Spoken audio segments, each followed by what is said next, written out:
I'd like to welcome you to our hydrogen online workshop webinar, How to Use Fuel Cells in Ships, using the case study, the MF Hydra, the world's first ferry powered by liquid hydrogen.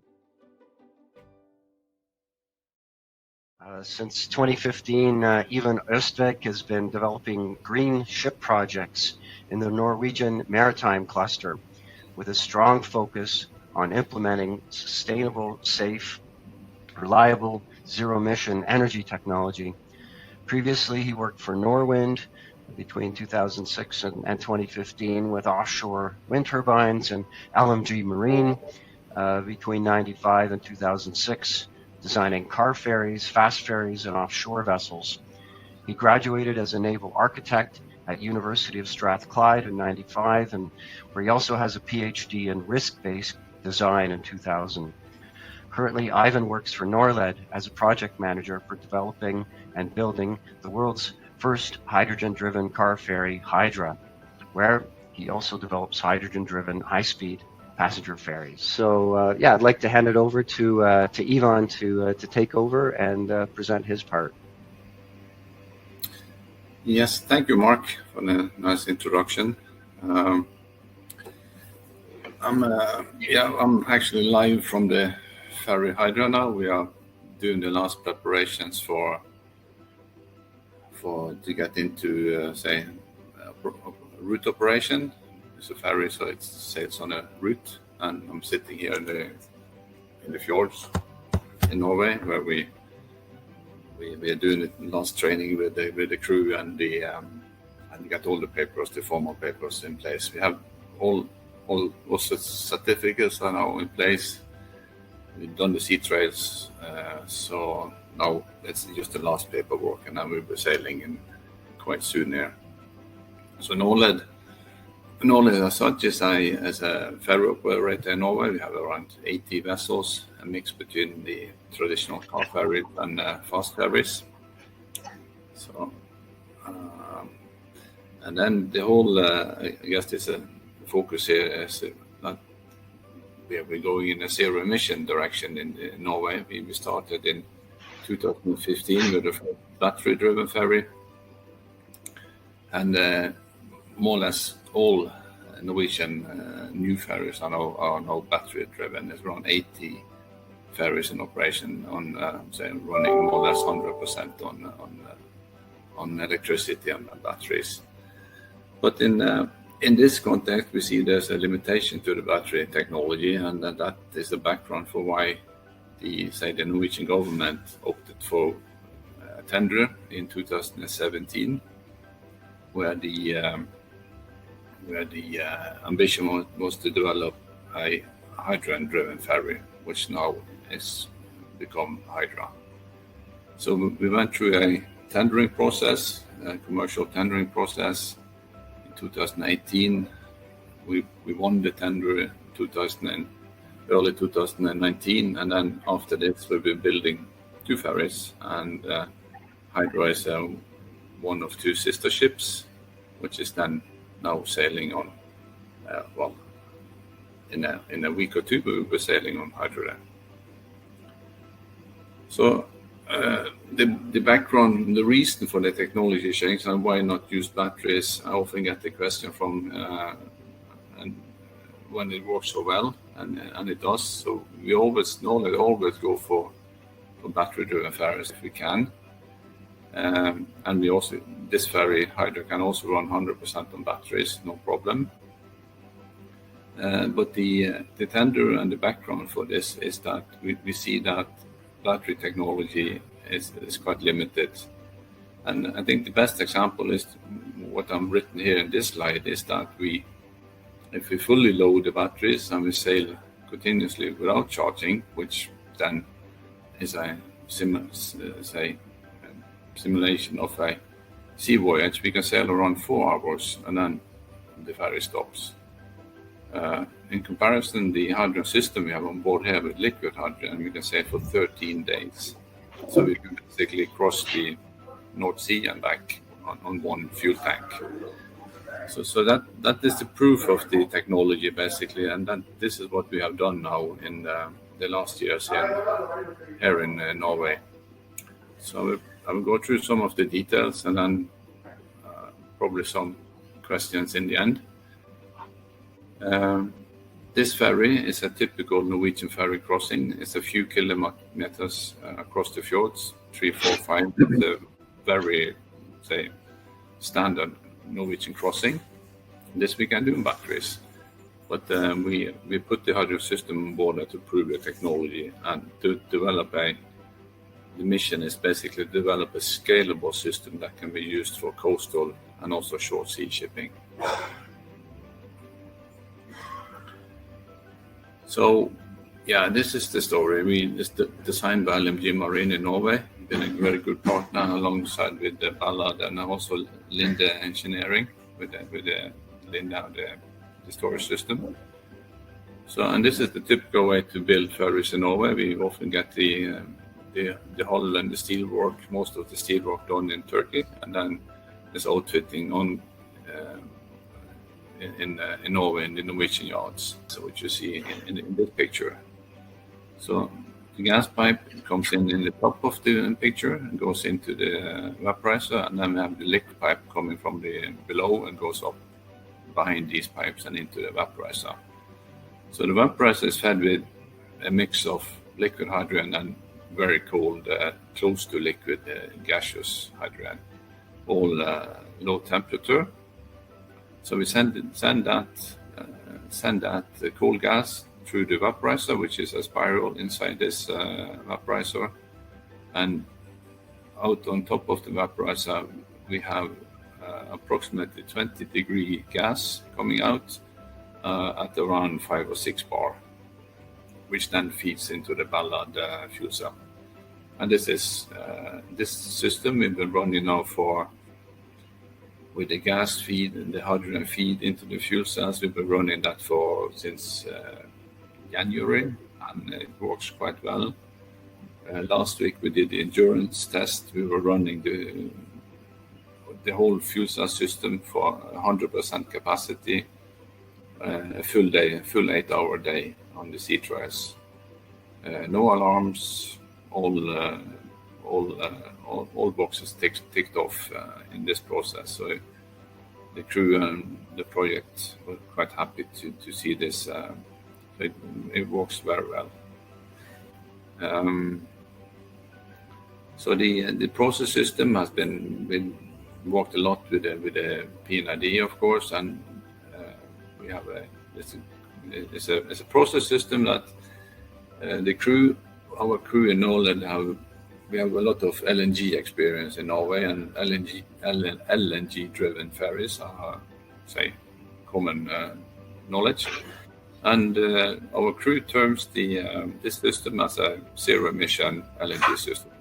It's very similar to LNG in operation, and our crew is quite happy. We are doing the last training now with them, and I'm on the ferry every week more or less and following the installation and the commissioning, and there's been a quite very good process now, and with all the safety boxes ticked off, and now also all the operational boxes ticked off. We had a very good cooperation between Linde and Ballard to get the systems to work together, to talk together, and the control system, which is delivered by Spasim, a local system supplier here in Norway. It's been a quite good process. So that's so it's working well, and it's safe. Basically, that's the main message from our side. And we have very good control. I write offtake. This offtake from the gas below is kind of important. We have very good control of the pressure buildup. And in operation, there's no boil off. We use all the so-called boil off and the pressure build-up through into the fuel cells. Fuel cells, Ballard will have a longer presentation and talk about this. I know a little bit. But it's been a long process with Ballard, a good process. We started a long time ago, and as Mark had the introduction, there's been a lot of projects stopping due to lack of certification, and the safety has been a question. And but what you see now in the picture now is the world's first certified fuel cells for maritime use. So congratulations to Ballard for this. It's we're kind of proud to have this on board our vessel. And when you look into this room today, now the fuel cells are running on. In this morning, we were running on 30% load. We're just loading the batteries now. No sound, and everything is fine and safe. And also, what's maybe important for the seafarers and crew, we have developed a room for this fuel cells, which the crew are allowed to go into and work safe. It's the same as the machinery room on a vessel. It was important for us to develop a room where safety is established, and it's allowed for people to go in and check them and do things in this room. So this is a special room. We have a door here, and this is next to the storage system. This is a room. We have some gas sensors, and all equipment in this room is EX certified. In case we have a leakage, which is a very low probability for, but it can happen, we are able then to handle secondary consequences. That is important. So nothing is the same with a diesel machine. It can happen things within the machinery room as well, but then we should be able to handle the secondary consequences. That's a basic principle for all ship design and operation. So we worked very closely with Ballard with this room, and then Norled has taken some of the risk from the fuel cells, and then the fuel cells are now certified to be used in this room as an important message. So now you see the total system, and I've been project manager for the whole ship building, but also the total system.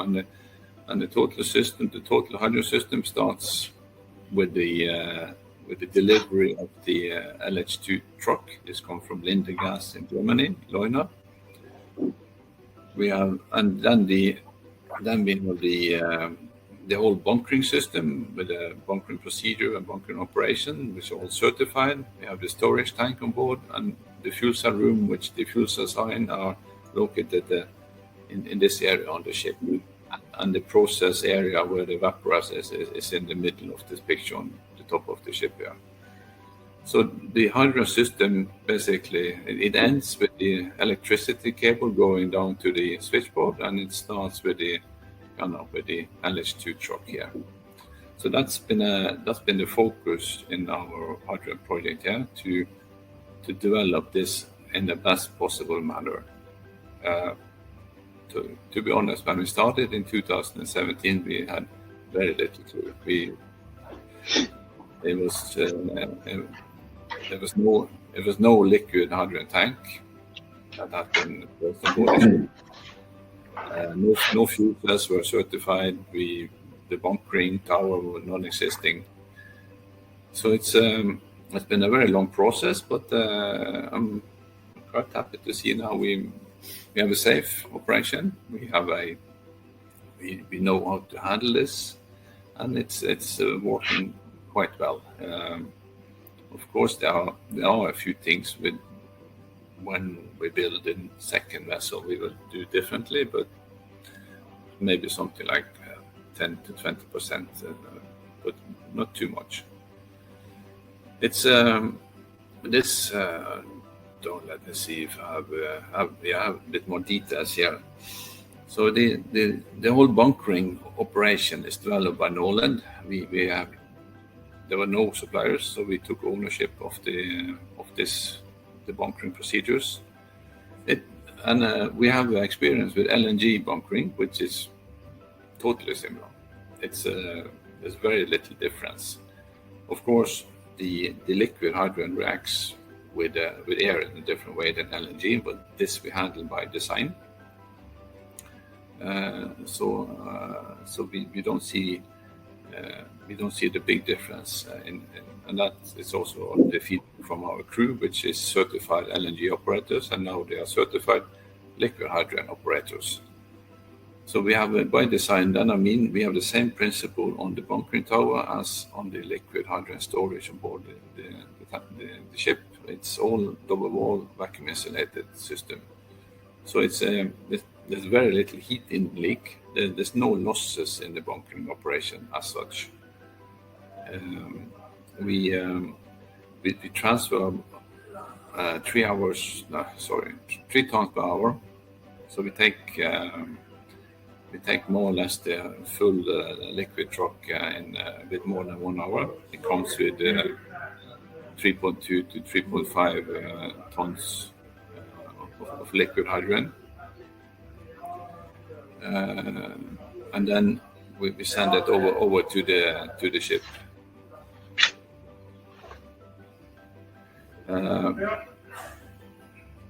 So it's and then all the liquid hydrogen is transferred from the truck to the ship. What we are left with is a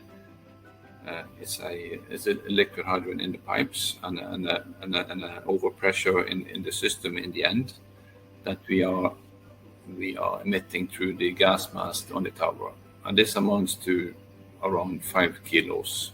Is the calculations. So then we feel safe to we have a drone system that heats up, and it's the air vaporizer here, and we heat up the hydrogen, the liquid hydrogen or the cold gas in the end to have it as warm that there's no risk of the hydrogen falling down on the quayside. And then we have a safety system if the hydrogen is below a certain temperature, we just stop the flow and wait for the hydrogen to warm up. So there's no risk of snow fall onto the quayside. That's been important for us in this when we develop this operation. So, and this tower is certified by the Norwegian authorities to be used for this purpose.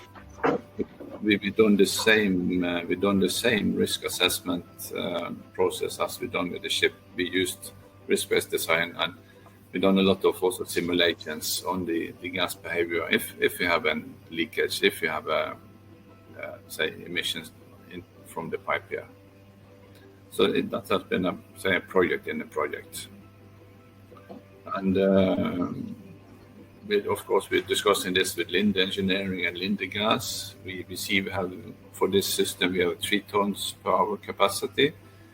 That by increasing the diameter of the pipes there and modifying the couplings, we should have a capacity between 4 and 5 tons if that's needed in projects. If larger projects maybe need higher volume flows, and that should be doable with the same method and the same techniques that we are using. So liquid hydrogen supply, that's totally missing in Norway. There's no knowledge, no competence on liquid hydrogen in Norway. Well, we have a little bit now after this project, but there's no use, there's no production. And as most of you probably know, the production capacity in Europe is between 15 and 20 tons per day, with between 2 or 3 sites. So this must be improved. We are currently getting a truck every 3rd week from Germany. It works okay for us, the logistics, because we only need to bunker the ship every 21 days. So that's fine, and so we have a contract with Linde Gas for this, and we have now had 4 deliveries. So this is going fine. But we are establishing a project now, Norled, together with some other Norwegian ship owners, to see if we can have developed this into an industrial scale where we can have more ships using the Hydra technology that will require a supply demand, and where we can get Norwegian energy companies to take liquid hydrogen seriously, because it's a very good fuel for coastal and short sea shipping. It's robust, safe. It's, as I said, it's very like LNG in operation, which we have good experience with. And by design, we are able to handle the issue with freezing the air and oxygen around the liquid hydrogen. Of course, we are working very, very focused to avoid any leakages and dispersion of hydrogen, but also sending liquid hydrogen through single pipes is not a good idea, because the air around these pipes will snow and ice, and it will be a downfall of liquid oxygen basically on the outside of these pipes. So with this in mind, it's doable to design this system. And also the pressure handling of the system is fine. We have no problem to handle the pressure that's needed towards the fuel cells. In the next coming phase, I would like to see a liquid hydrogen pump being available for these tanks, because I think then we can maybe handle the pressure even better than the way we do it. But this is ongoing work with some of the suppliers that we know. So but has been so far non-existing for our projects. So in order for the next liquid hydrogen projects to be developed on board ships, the supply side needs to be developed in a total system, to create a total system where supply is guaranteed to the shipping. But again, this was exactly the same situation with LNG. I was part of developing the first. We built 5 big LNG-driven ferries in Norway in 2000, and developed that 2004 to 2006-07, where we built 5 big LNG-driven ferries, and then Gas Nord, as a part of the project, build a new LNG factory in the west of Norway. So that's exactly the same way you need to develop the new ships. If you plan 1 or 2 or 3 ships where there are some, for example, sailing in the North Sea, the supply should be developed. You should engage an energy company to work together with you and guarantee the supply of liquid hydrogen. And then again, what will this cost? It's an interesting question. I don't know today. Today is too costly. I won't say the price just here, but it's much higher than the diesel price, and even much higher than the battery price, which is a wrong word, but the electricity price in Norway with the battery using is much lower than the kilowatt hours that we produce with hydrogen. But this is part of the contract with Hydra. We have used a tender price for the hydrogen, which is quite close to what we are getting. But certainly the hydrogen price must go down before this will be taken up in a large scale. But then there are lots of studies.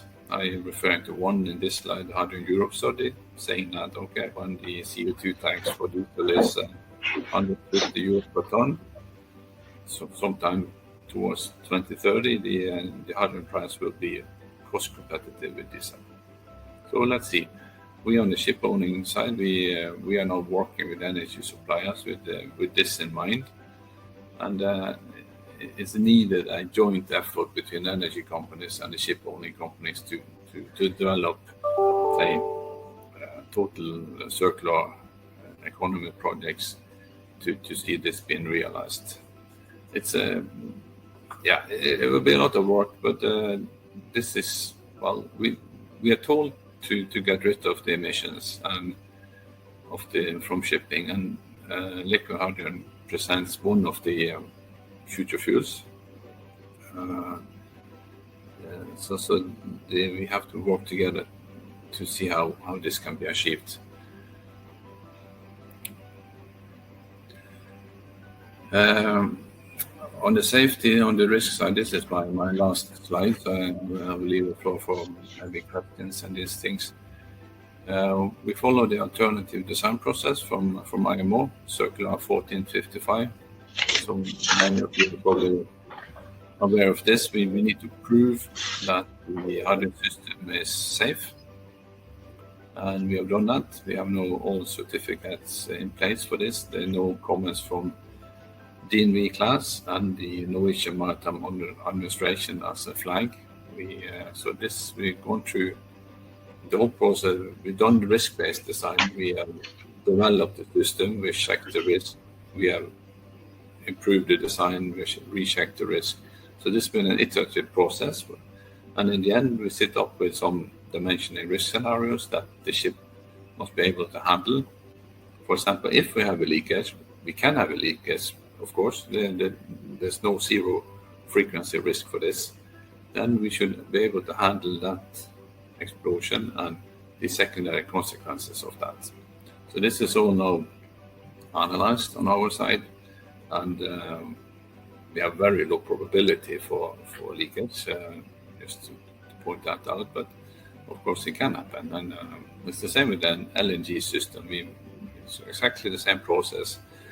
We developed this risk-based design process for the LNG-driven vessels, and those vessels have turned out to be quite safe. Little incidents on these. So risk-based design, when you do this right, it gives you basically, you improve your design, and then you are able to quantify the risk in parallel.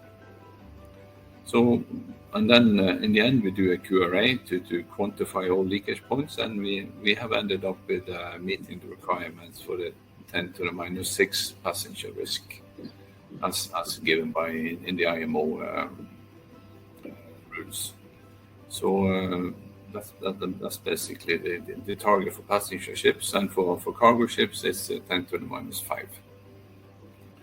So this work.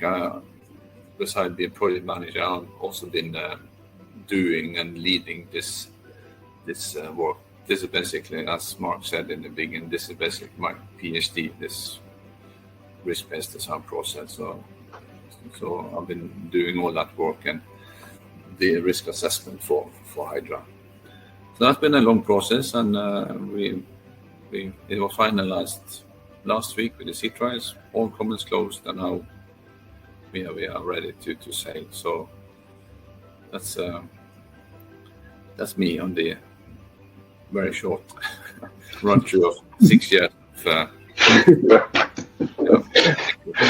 Okay, yeah. So thank you very much, Ivan. Our other speaker is Thomas T. Petersen.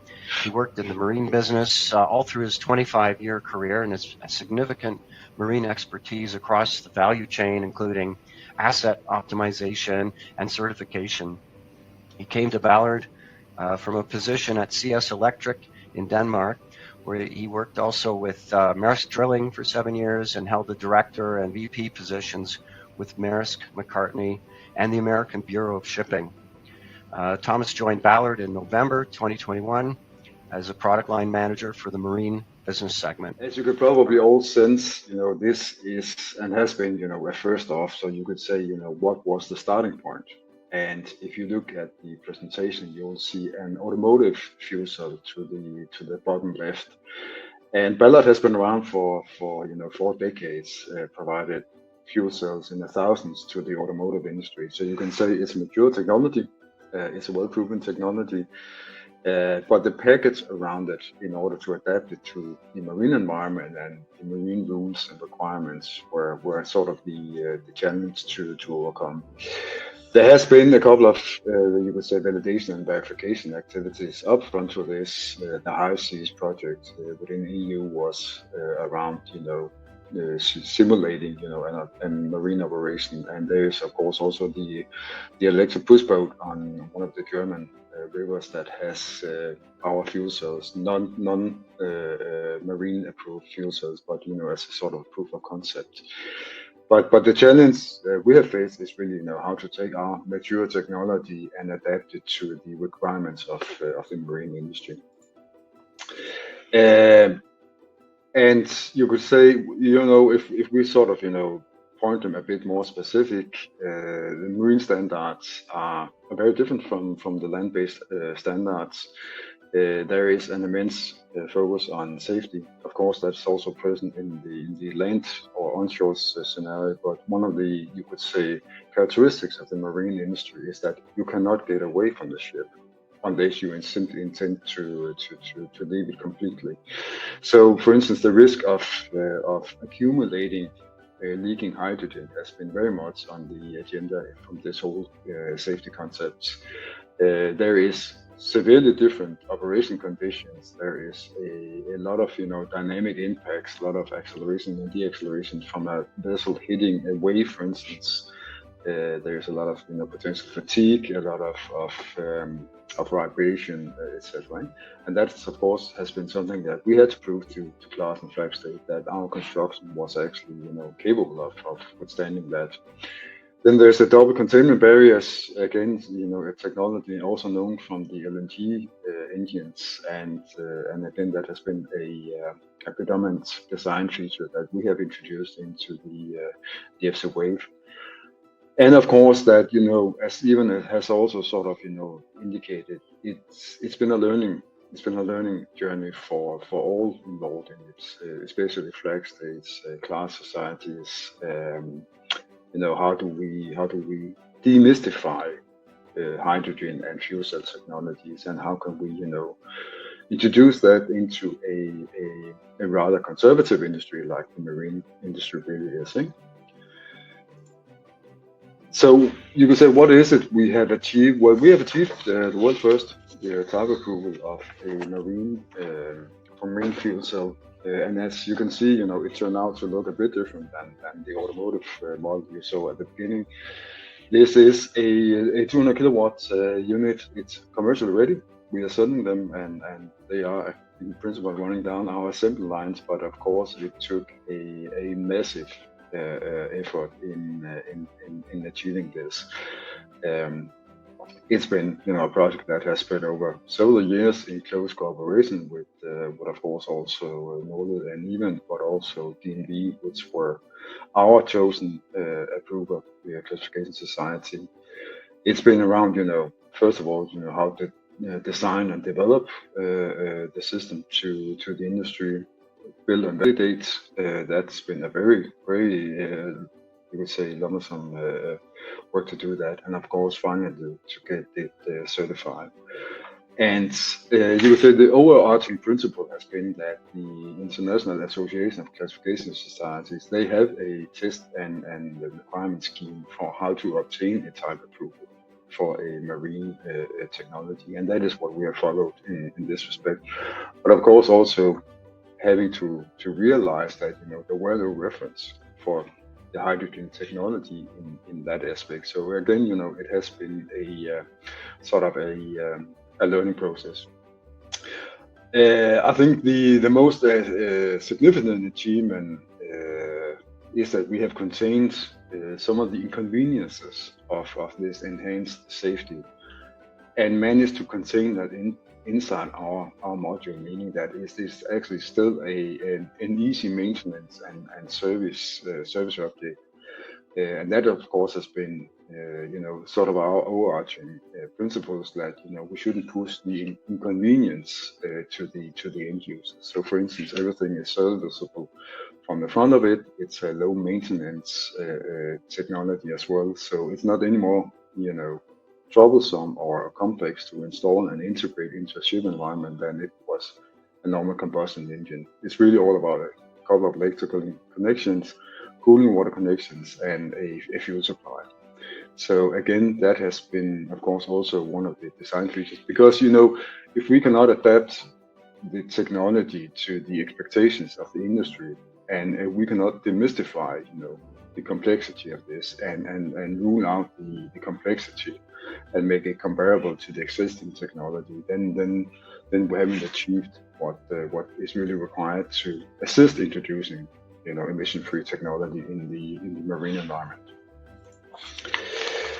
And yes, as Ivan said, we have worked very closely together with Norled, and you can probably sort of detect from the photo that it's taken a little while back. This was taken in December 2021 during the first test and trials and DNV approvals of the two Norled systems that you can see in the background. The photo is taken from our production and test facilities here locally in Denmark.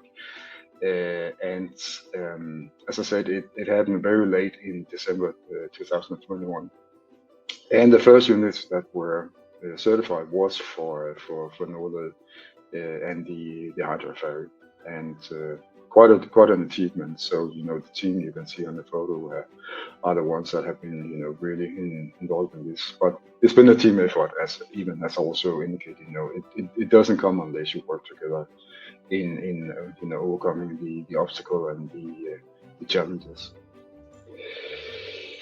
So what does a type approval then provide?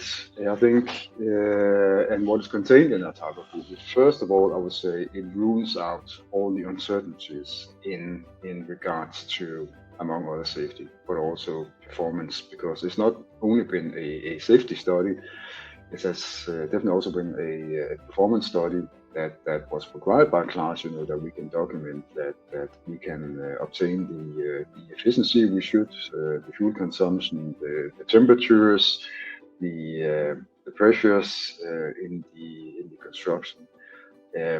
But the benefit for the end user or the integrator is that you could say all the other normal test or verifications that you would require if it was not a type approved product, that is in principle contained in this certificate. So it's not like if you intend to integrate a Ballard fuel cell, marine fuel cell into your ship or application that you have to undergo a lot of additional tests. That is really taken care of by means of this certificate. So again, of course, we also provide an integration manual which also supports the owner or the integrator with what the requirements are in the interface between our module and the typical systems that is present on a ship today. And of course, I've sort of covered, the simplifying the integration and of course also, in principle, the cost of the integration, in that, the number of required systems on board the ship is really down to the bare minimum of doing an HAT or a harbor acceptance test and a site acceptance test once the system is installed. So it's really all about, that the integration of the technology has been according to the rules and regulations, and not as to whether the technology works as it should and maintains and contains a level of safety that is expected of it. And this is just, actually sort of a really good, image of what it takes to obtain a type approval. What you see is first of all, it's an operating fuel cell. It's running in this picture, meaning it is producing energy, and it is placed in a tilting mechanism, and that is because just one of the requirements was that we had to demonstrate that it could actually operate in what is similar to a marine environment. And in this case, we had to demonstrate in a continuous process that it could operate while being in stationary, meaning 0 degree, tilt to 22 degrees, back to 0, back to minus 22 degrees, and back to 0 again in less than 10 seconds, doing that continuously while in operation. So I would say it is, a very, very well proven module that you are seeing. And this was just, one of these sort of, really hard environmental tests that we had to do. We've been doing explosion tests to verify the safety and safety integrity level of it. We've done vibration tests, both in regards to, as you know, that the structure is rigid enough, but also that we do not, impose vibrations to the structure of the ship. There's been temperature tests, there's been noise tests, etc. So it is, it is a substantial achievement to obtain a time approval. There is quite a number of requirements that has to be fulfilled. And of course, one of the challenges is that, where do you get such a tilting mechanism? You don't buy it, you design it and have it built for your purpose, because it's not an off-the-shelf product that you can just get around the corner. But a fantastic journey, and we're very proud of what we have achieved in this respect. Of course, you could say, where is this technology leading us, and who are we interacting with? We chose DNV to be the first classification society that we worked together with, predominantly because we still see that Norway is probably the most mature market for the technology, especially also in the ferry market. But of course, other classification societies is relevant for us to work with. So we have obtained individual approvals from, among other, Veritas, also Lloyd's, and we are in the process of also obtaining a type approval by Lloyd's. We expect that early Q2 this year. And of course, that's a totally different scheme, because all the test has been done. So it's in principle, for the other classification societies to understand what DNV has required from us, and perhaps introduce their individual requirements. But it's much more a paper exercise than it is to do a full recertification. Just as you can convert one ship from one class company to the other without having to do a massive test sequencing. And what you see on the other picture in the back of it is actually an FCwave with the outer cladding or outer coverage removed. And you can of course see that it's a very compact module. But again, what we have focused on and have achieved is that all maintenance items can be serviced from the forefront of it, meaning that you can stack these units side by side and also back to back, and still conduct all the required services and maintenance activities throughout its entire lifespan from that aspect. You can also perhaps slightly notice that it's a construction consisting of an upper and a lower compartment. The lower is what we call the balance of plant, meaning that it is all the subsystems required for the actual electrochemical process. It's air compressors, cooling water pumps, heat exchangers, air conditioning, whereas the upper compartment is actually the stainless steel enclosure that is encapsulating the entire fuel cell, meaning that it's in a double barrier in a continuous ventilated compartment. And again, one of the safety features and safety functions is to ventilate with such a high air volume that we always dilute a potential leak to below the low explosion limit. That is, one of the overarching principles, and which again means that requirements for the actual room in which they are installed, as was questioned before and Arne covered, that we do not require an exceeded air change volume, other than of course the air volume that we consume and what is normal practice in engine rooms. So it is a gas safe module that you're seeing in front of us. Low temperature, 67, 65, 70 degrees outlet on the cooling water side. So meaning no temperatures above 100 degrees Celsius, no pressures above 6.5 bar. That's the highest pressure we accept in the hydrogen feed. And normal cooling water circuit that can be looped into a ship's low temperature cooling water circuit if if that is present on the ship as well. So really, we try to make this easy to integrate and sort of adaptable to the normal characteristics and conditions on board a ship, simply in order to make it easy to integrate it. And of course, yes, we are, they are mature and commercial products. I mean, Zulu is a French product.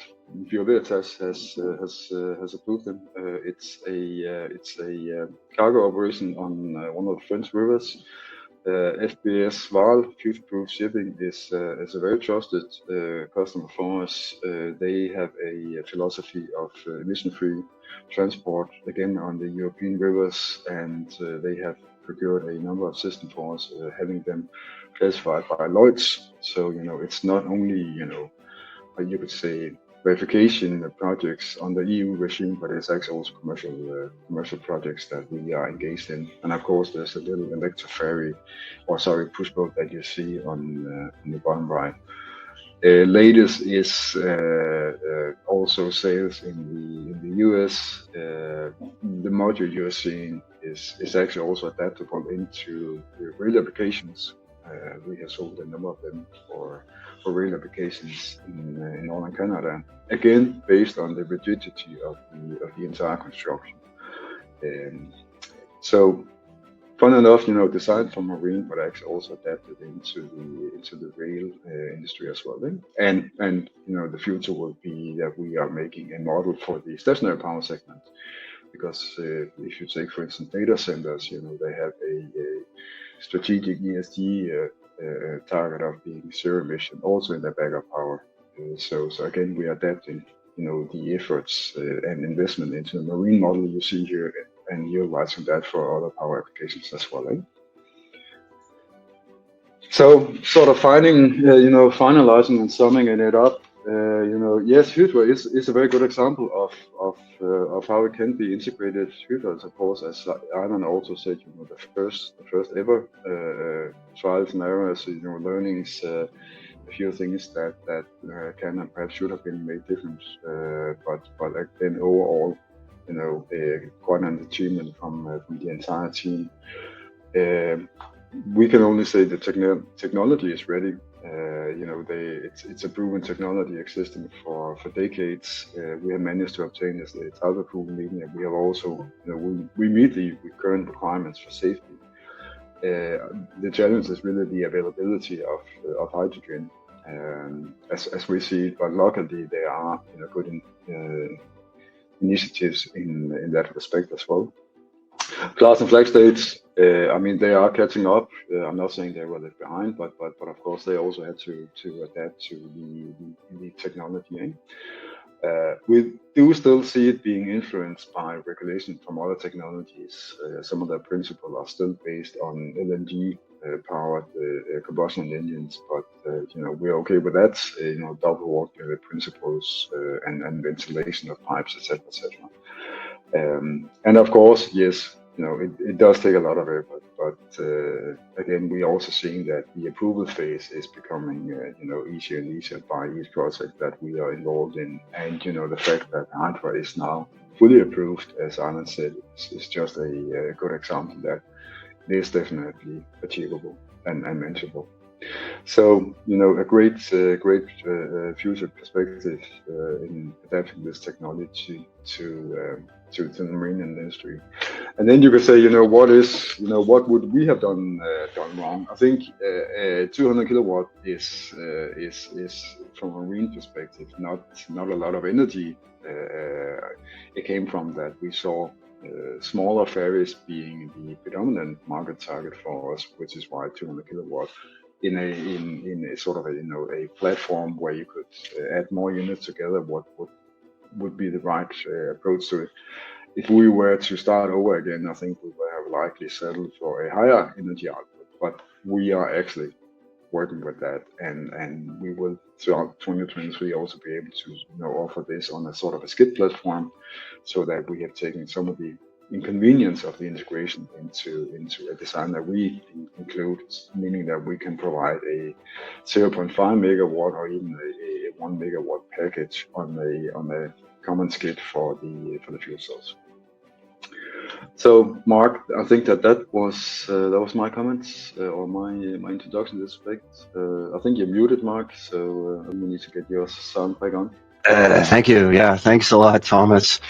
And we do have a lot of questions. I've been collecting the questions for the fuel cell part, and a lot of them you've answered in your presentation. So some of the questions came before your presentation. So some of the questions from Victor Hernandez have been responded to about vibration and shock testing. There's a question from Mahmout Ates. Can you take a ship approval certification from other authorities, like from Lloyd?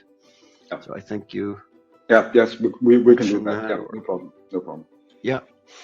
So yeah, let's try and go through these actually quite quickly because we have just under 10 minutes.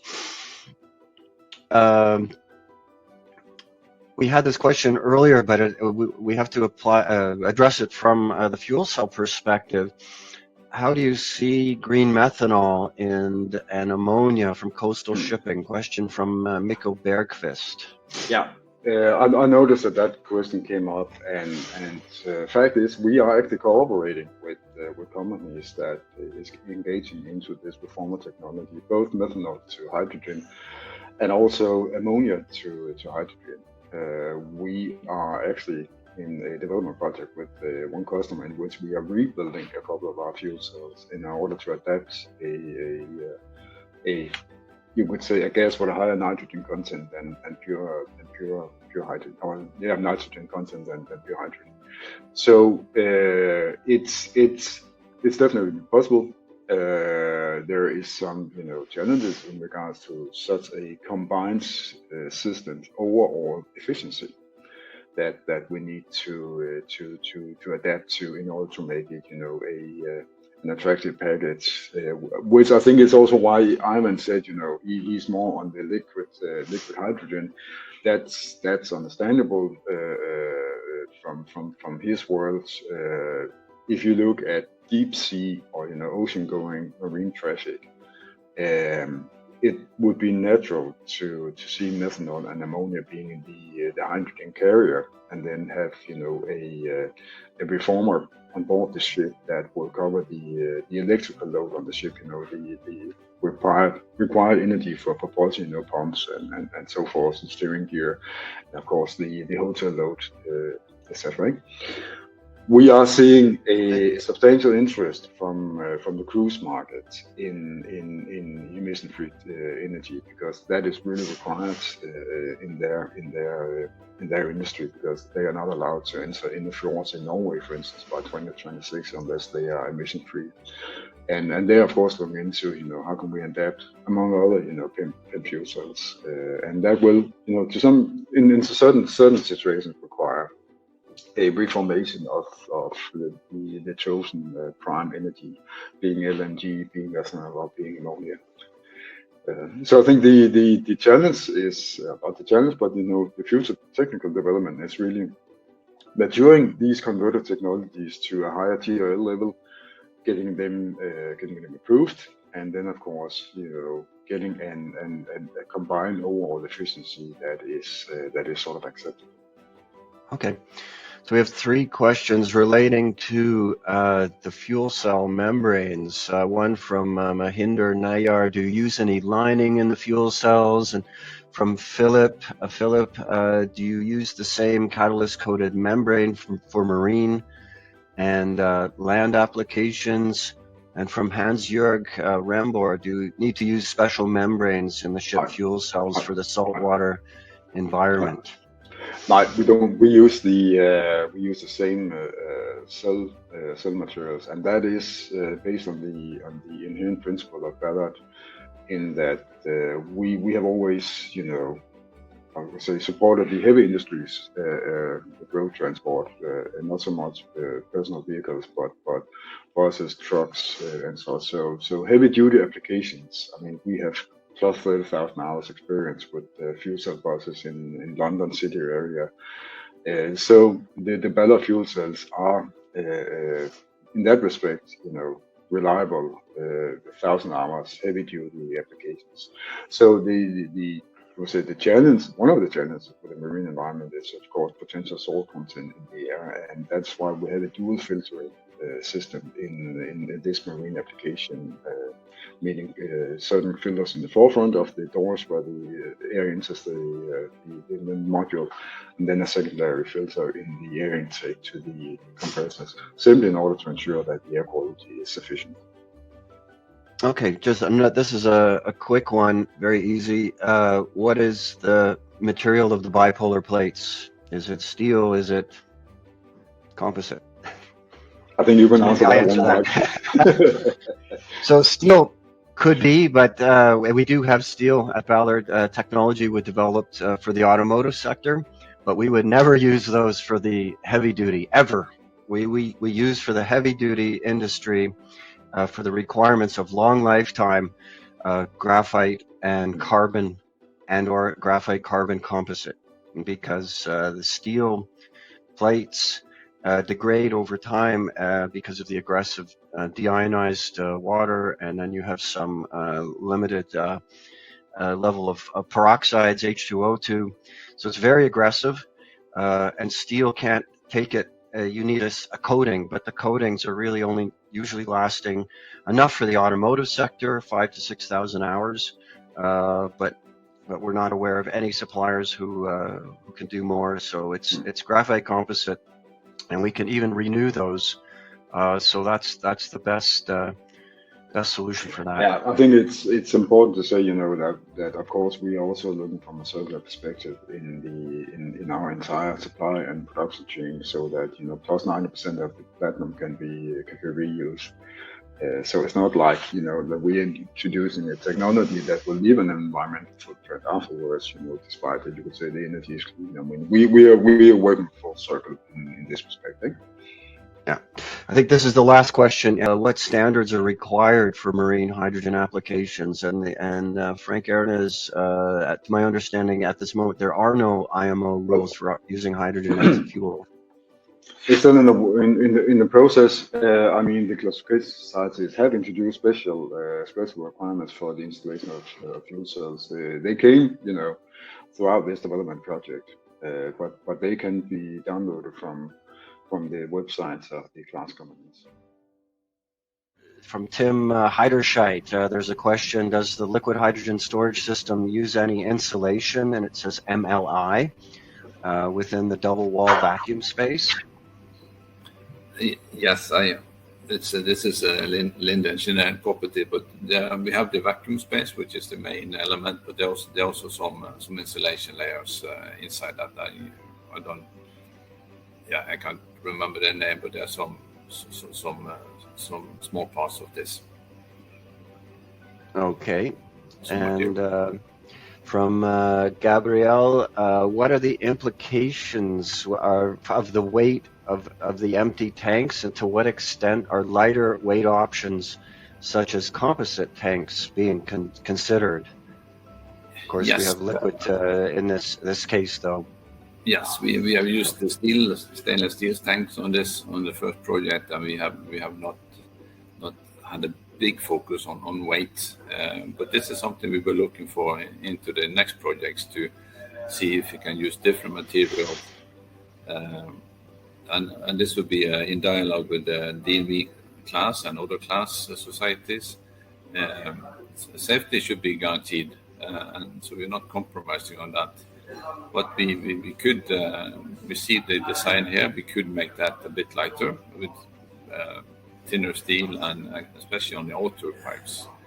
But we did not opt to challenge this issue in this project. But that's something we were looking into in the future.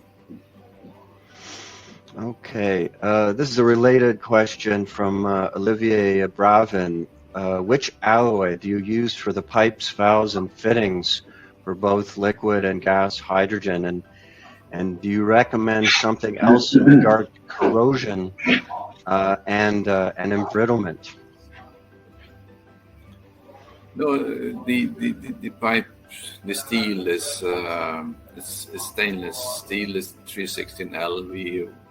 We opted for the same inner and outer pipe, so the corrosion problem for these pipes are minimal on our side. So we have not compromised on anything here in this area. Yeah, that matches my previous experience in the hydrogen valve industry. It's 316L, so low carbon, 304L. So it has to be austenitic stainless steel, not martensitic, and with a low Rockwell hardness, usually below 22 on the C scale.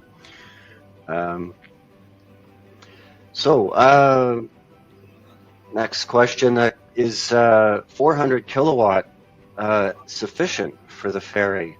And are you running the fuel cells at 100% or at a lower continuous power? That question is from Simon Coburn.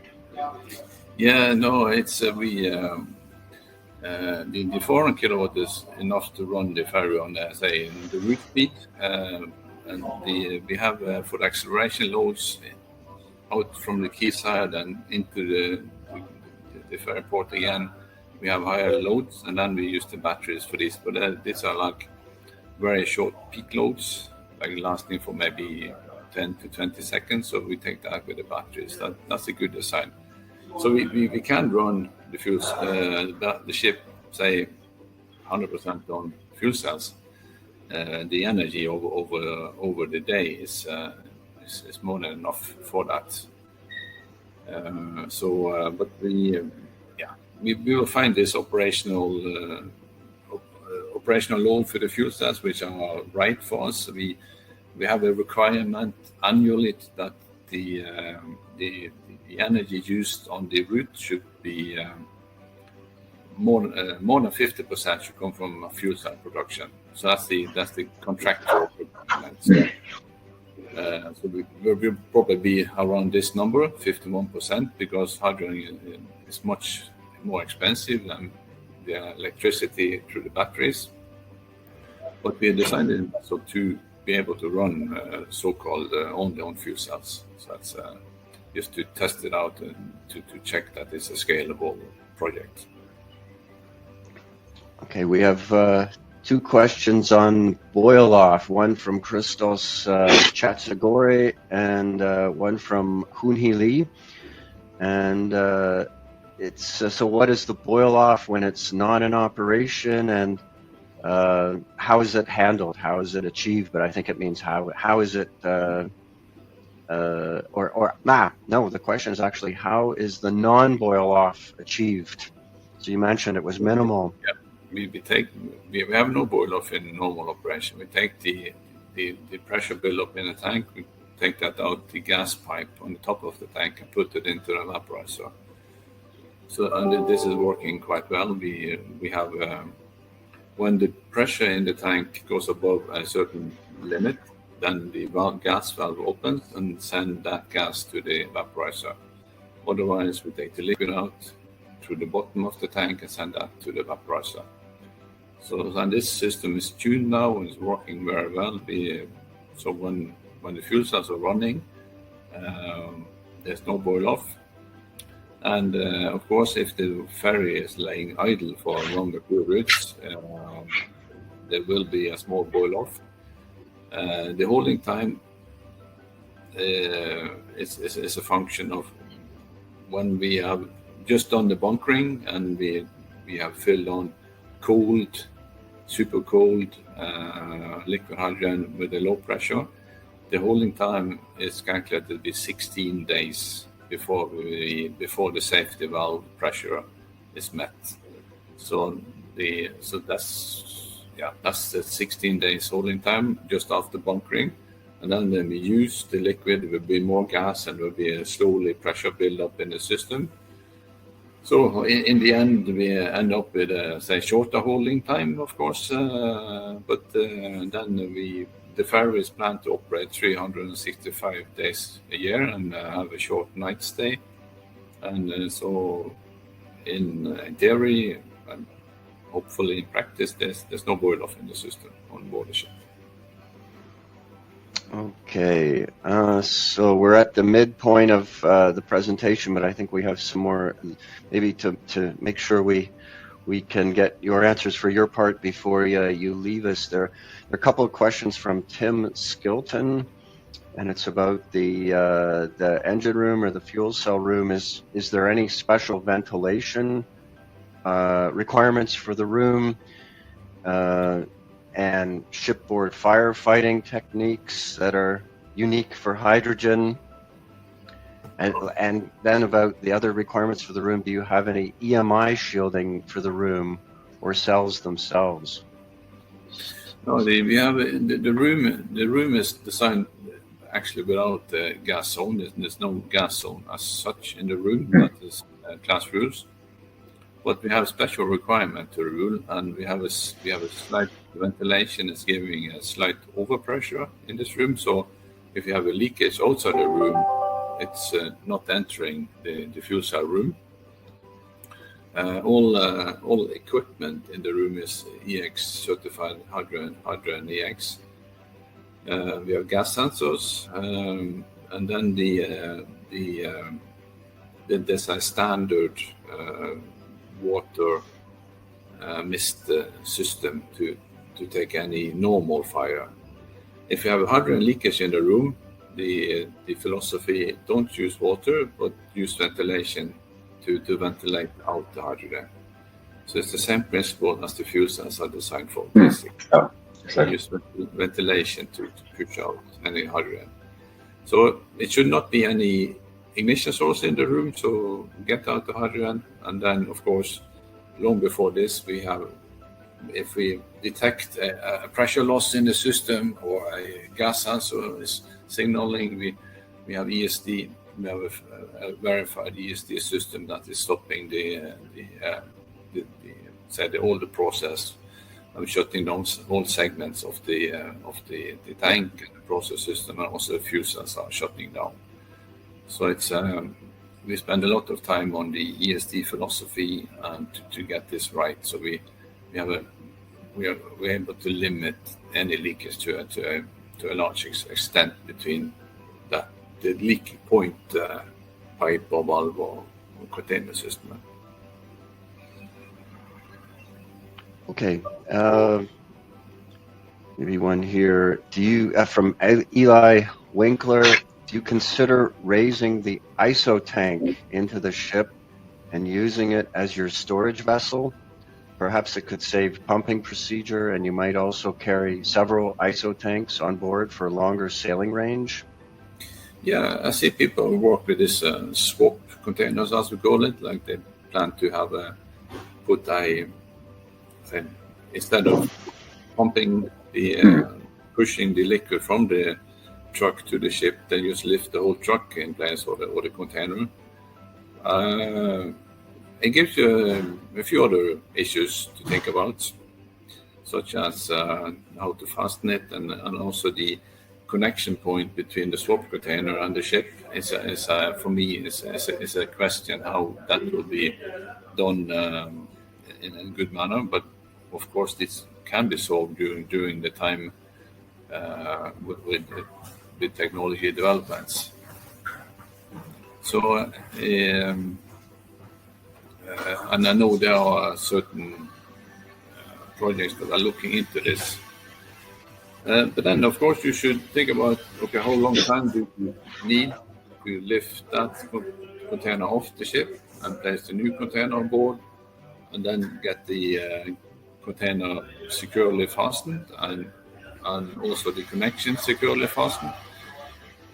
The capacity of these containers are 3 tons approx. In standard 40-foot container. And if you have a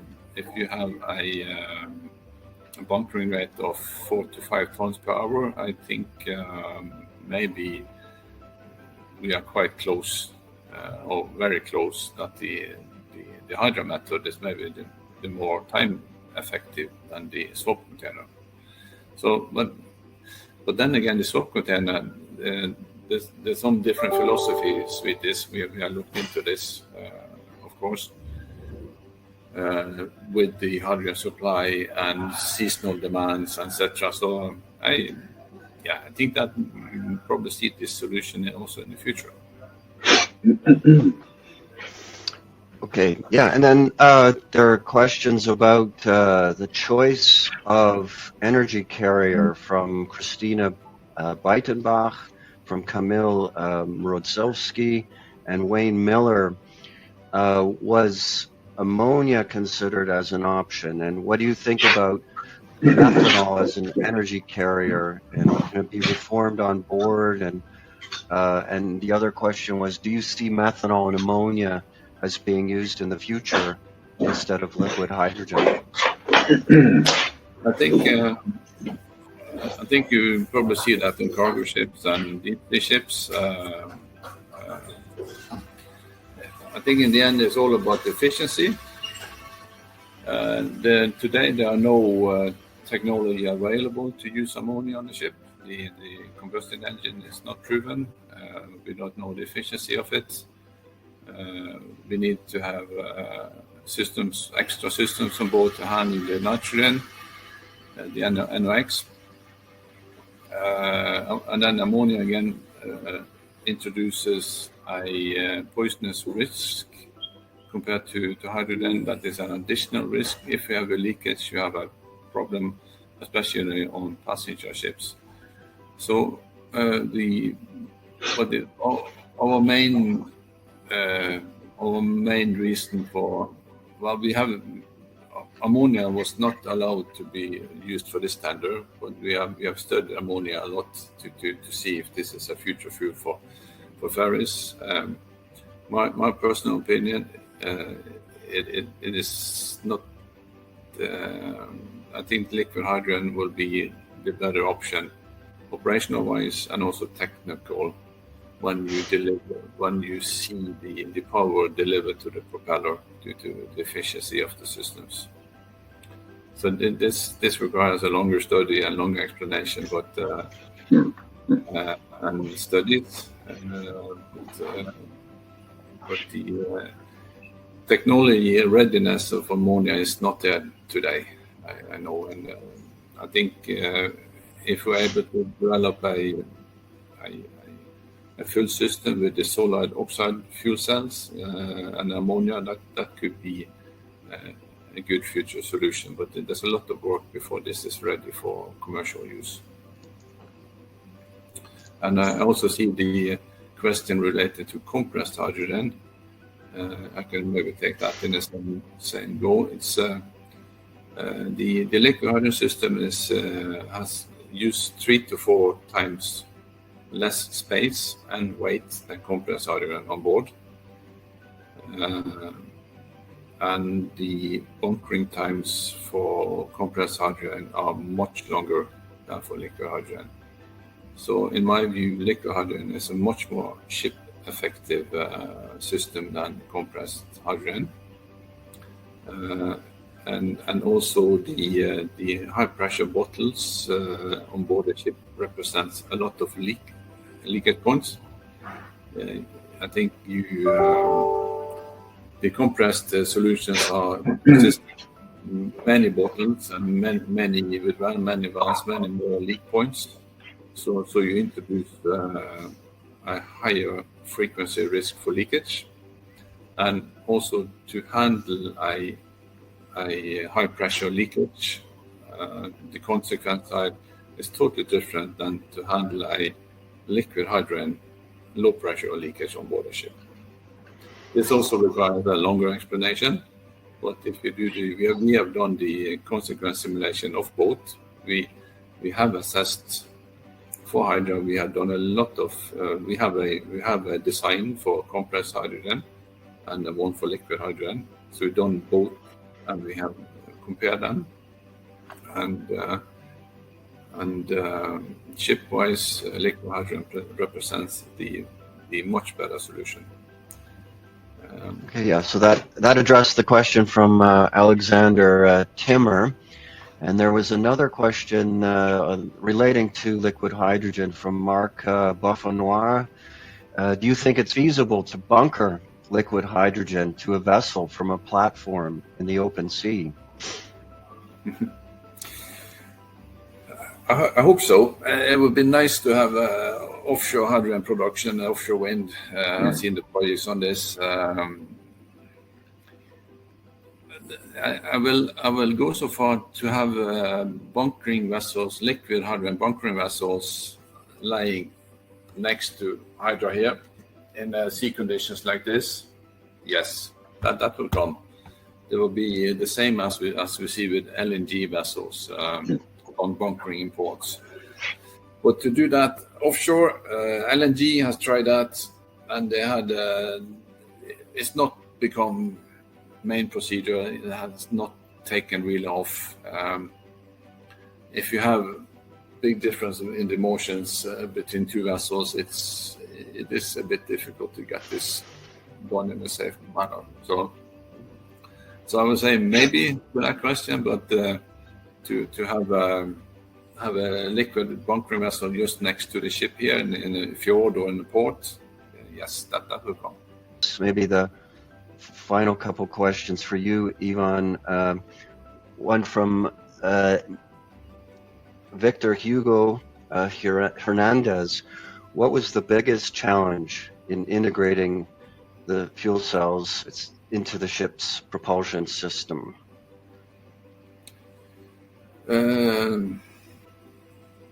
Yeah, there's been a lot of work between Ballard and SEAM, the system supplier. We have two trafos, DC-DC, AC-DC. Thomas can explain it better than me, because the electricity out of the fuel cells has to be cleaned up before it goes to the switchboard. So that's much simple. But this is working fine now. We have no problem with short circuits. And then one last one here from Nicholas Avis. Thanks, Ivan. What items are on your list of things to do differently next time? And then in brackets, the 20% that you mentioned.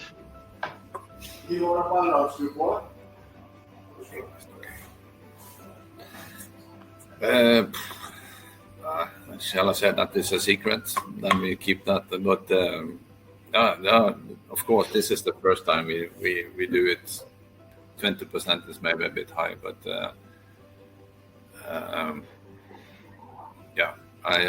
but for example, to increase the diameter of the bunkering tower piping to increase the speed, for sure, that should be done.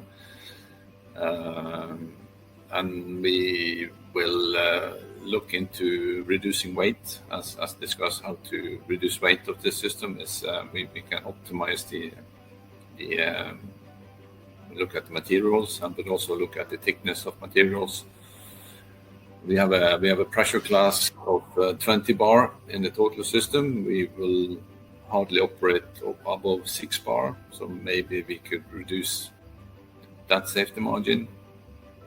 So a number of things like this, and then we challenge Ballard to optimize their system a little bit on one of the issues. So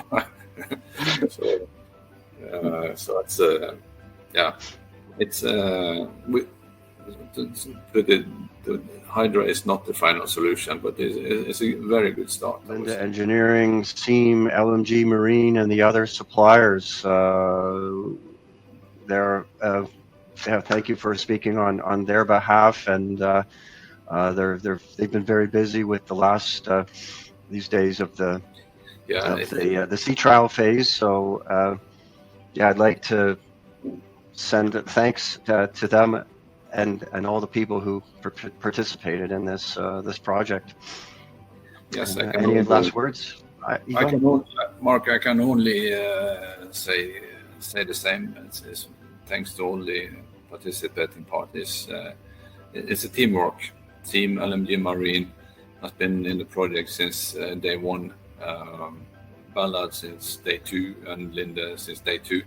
So we drafted them in quite early through a process. So, and then of course we have only short time in these meetings to answer questions, and I see there's a lot of questions. So if anybody would like to have a longer discussion on things. I think Norled and myself, we have the kind of the task or the role now to promote liquid hydrogen and fuel cell driven ships for the time being. So, and I think it's a good technology. So we are happy to assist people as much as we can without giving things away too much. Then we will basically say, okay, you have to talk to Ballard or Linda or the Marine Seam. But of course, the discussion on LH2 is not over.